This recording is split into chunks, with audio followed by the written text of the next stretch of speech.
My name is Brandon Mulholland, and I'm a perfectionist who starts a podcast 48 million times because I do an intro, mess it up very slightly, and I'm not very happy with it. So, right now, from this moment, I'm going to, if I stutter or slur my words slightly, I'm going to continue on the podcast regardless. So, today, I'm going to talk about advice to my younger self, what advice or what things I wish I would have known when I was younger, what things would I've learned or look back on, etc., etc., etc. So, to begin, the first thing I'd would be the first thing I talk about. The first thing I talk about is probably worry. Like still to this day, I kind of do feel I do suffer with well, not suffer, but I think a lot of us do suffer with worry, even in our young twenties, late twenties, kind of, but especially in our teenage and childhood years. But basically, people are plagued with worry. Like when we were younger, like as I briefly touched on, where you've less experience with the world.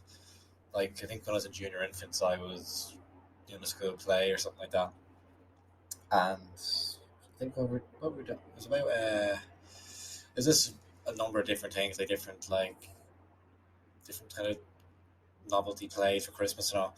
But I remember I'd like go up and do a play for like 20 minutes. I was like thinking like, oh my god, like how am I gonna do this? Like I was probably worried about as a kid, like I'd be carefree and all. But like I felt like a US pilot crashing in Japan in 1994. I'd been captured and put into a stress position, like made to stand for an incredibly long time. But that's how long it felt to me. But the point of the story is when you're younger, you don't have a very good sense of scales. So I consider scales like a lot of in terms of scales of things in relation to other things. So one thing for one person is going to be completely different to a completely different magnitude than it is going to be for another thing for one person. So the same thing happens with age. Like the older you get, the more life experience you have, and the less things matter in the grand scheme of things. Versus when you're younger, you're less like you're less experienced with life, and the larger things appear in such a time of problems. So the first piece of advice that my younger self I would give would be to stop worrying about it. Like it might seem like the biggest issue right now and the end of the world, but it doesn't matter. Like if something doesn't matter in 1 year's time, like or 2 years time or etc. Like does it really matter at all? Like it really when I look back at the problems I had years ago and years ago, just it really does not matter how it is now. Like that's like like who cares? Like it is what it is. You know what I mean? Like what's the saying? That shit stick. Like it doesn't. No one's gonna remember anything in 10 years or whatever. So like when you're young, these things happen, and you feel like life is over, and it's all well and good by saying don't worry about it. Like that's gonna get me absolutely nowhere, doesn't it? Like it's like if someone like tells you to calm down, you're angry. Like yeah, that helps, doesn't it? But I understand in the present moment, like the problems you have now seem massive, and you got to take a step away and think about the bigger picture and like realize that this isn't going to matter in a few months or whatever it is. Like let's say for example, you have a crush on someone and you get rejected like really really bad, or something about getting your heart broken. Like we've all been there, and it seems like the absolute end of the world. But like it seems like the world is over, and a lot of people listening to this are probably going to be over 18. But in that moment right then, like it seems like your life is done. You might get home, you might have a cry, you might have this pain in your stomach, and then you look back on it as an adult and you realize like it's the mundane, stupid thing, and you can't even imagine yourself like caring so much about the stupid thing, like especially as you get older. So like you got the experience now, like listening to this of having that difference in view of the world, or difference in scale, where your previous self or younger self like might have thought something to be this huge issue where your current self doesn't. So the same thing happens when you progress through time and as you get older. So my advice to my younger self would be number one, is to consider scales. They don't stress the small stuff because it probably isn't really that much of a big deal. Like you're letting yourself like get anxious of like I'm gonna let myself get anxious and worked up over nothing, and it's really not a problem at all. Like in the grand scheme of things, it doesn't matter. Your reality or your life isn't going to be impacted by this at all. Um, so yeah, that'd be number one. Basically, would be worry, because it's probably the biggest one to be honest. Because a lot of people do worry about the most stupidest things, like especially me. Like it does impact in terms of like performance and life, and it, just worry. Yeah, it's just the killer of all dreams. But that'd be number one for me, and then number two would be number two. What can I think of number two? take take actions slash maybe doing things like so. Basically, if you're on the fence about something, like just do it. Like if you're unsure about something, just go for it. Like whether it's going out, whether it's an opportunity, whatever it is, you're given an opportunity, just do it. Like uh, if you're given a choice, like if you're second or if you're scared or if you're worried or nervous or whatever it is, just jump on it like straight away and take action. Like don't put things off. Like don't procrastinate. Like don't decline things because you're scared. Fear is an indicator that you should do something. Like if you find something scary, you should like just go for it. Because I can tell you that all my best things in life and things that have brought me the most joy or the biggest feelings or fulfillment like come from doing things that made me basically shit myself. Like so again, let's use relationships for example. Like the best people in my life or my most deep, meaningful relationship or connections I've had with people been on an absolute whim. So if I live my life in fear, like none of this would ever happen. So basically, take action and do the shit like scares you. Do it now, or don't don't put it off. Like from the Motivation Manifesto book that I've discussed before on the podcast and on my page, the Nine Declarations of Power. As you know, it's like one of my all-time favorite books, and the section which discusses like fear versus freedom, and we're in two states essentially. Like we can't sit on the fence. Like we are either in one of these two states, in a state of fear and a state of freedom. And fear is a state of aversion. Like it's avoiding things. It's not doing things because you're scared. It's avoiding opportunities. It's avoiding not doing what you know like you need to do because you don't have any courage because you're scared.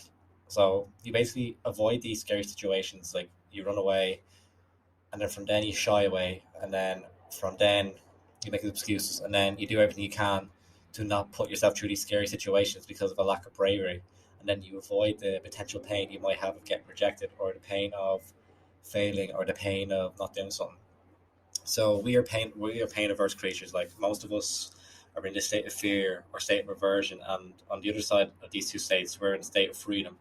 And freedom is basically in a state of ascension where we have aversion and ascension.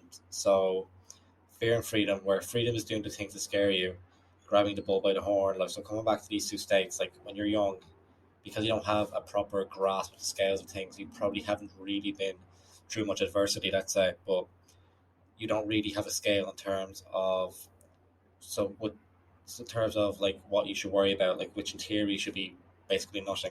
Like you know how these things like you blow these things way out of proportion like quite often, and often you overthink these things as well. So by putting yourself in the state of fear where you think of the worst possible case, you worry about the worst possible thing that could happen and you avoid it. Like let's use for example, let's say me being a young lad for example, like this is something that pained me through my younger life. It's probably why like I'm so on the ball in regards to like self development, self growth, and speaking to people and improving myself socially. Like in school, like this might have happened to young girls as well, but I'm not sure if you say if you really want to kiss someone, and long story short, there's a rumor that like someone kind of has a crush on you and you have a crush on them too, and you really want to ask them out, but you never do, and like you have this kind of massive feeling of regret.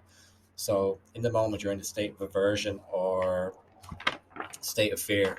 So you're avoiding the pain and avoiding the rejection, and in that moment, like you're not going to experience that pain or experience that rejection. So, as you know from yourself, being in that situation of pain, of regret, is going to be much worse. So, if you're only thinking about the moment right then and there, like when you get around to living in the future and like what that comes around, you honestly feel this regret. You feel like a failure, and you always wonder what could have been. So that's basically number two in a nutshell. Like, do things that scare you, and if you're on the fence about something, just do it. Like, you've all the reason to do it. Like, see fear as a reward mechanism rather than avoiding it at all costs.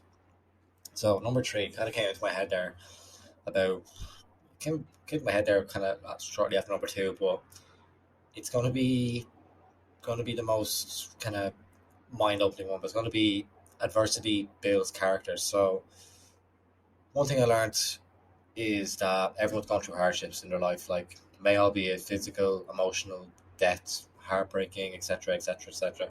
As cynical as it is, like every good thing is going to come to an end. Like if you're struck down with bad physical health, you might have something terrible happen to you, and you might be in a hospital for weeks on end. Whatever it is, like we're all going to experience adversity in one way or another. And regardless of how big and small it seems from the outside, like when it happens to you, it seems like it's absolutely huge, and we're the center of our own universes. like in that sense, that if you're listening to this podcast right now, there's going to be loads of other people listening to it right there and then, but you're only focused on what you're currently doing, and because your reality is perceived by yourself. Like you listening to this podcast, like you are the center of your universe because you are all that really matters, in the sense that if you were to die, like you wouldn't be able to feel like these thoughts of pain. So number three, like realize that everybody struggles like hardships, and like no, we will go through all these as well. And the things I've learned like through my times is that feeling sorry for ourselves, like we all like to feel sorry for ourselves, like it gets you absolutely nowhere. Like it literally gets you nowhere at all.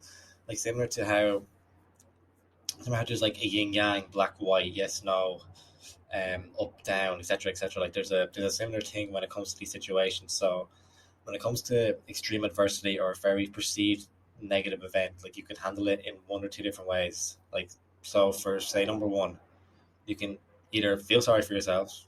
We've probably all done that. Like you can feel really down and like don't feel really down and dumps about it. Or number two, you can ascend and look at what you don't have, and you can make it into something good.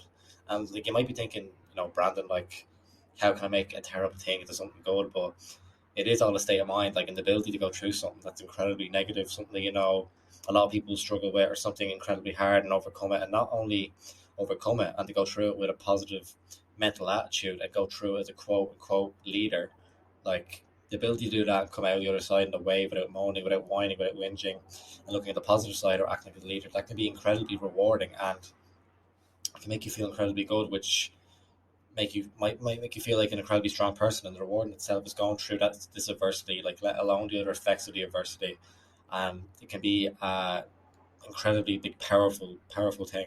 Like you see these people and hear stories of people in terrible situations, like maybe it's like the Marines getting their legs blown off, or people in car crashes, or people with disabilities, and quite often you hear them saying like, I wouldn't change it for the world, and obviously it's a terrible thing, and I wish I can do this and that, but I'm happy the way I am.